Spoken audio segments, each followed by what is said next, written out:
Fins la setmana que ve i bona lectura.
Durant les dècades dels anys 40 i 50 del segle passat, l'exèrcit espanyol va dissenyar i construir una barrera estratègica de defensa que abastava tota la frontera pirinenca, des de Portbou fins a Irún.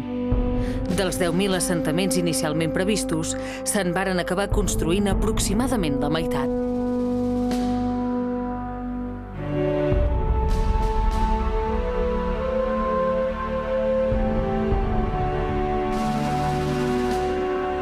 Moltes d'aquelles fortificacions encara són avui ben visibles i ens poden ajudar a explicar la seva pròpia història.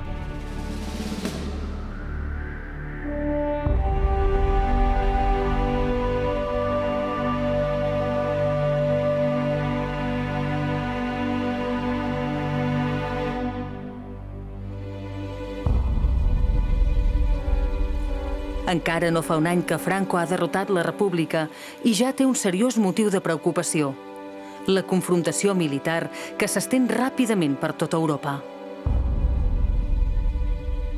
La guerra llampec que practica la Wehrmacht ha permès a l'exèrcit nazi ocupar la veïna França en poques setmanes, i només l'afinitat entre els règims feixistes i la deplorable situació en què es troba Espanya després de la Guerra Civil fa que el corró alemany s'aturi just a l'altre costat dels Pirineus.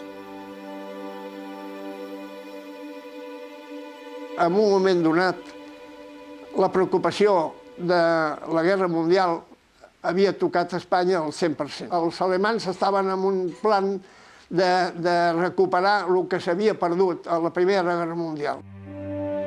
Qui a ferro mata, a ferro té por de morir. I Franco experimenta el temor i la desconfiança propis de qui ha accedit al poder per mitjà de la força. La organización defensiva del Pirineo nace en un intento de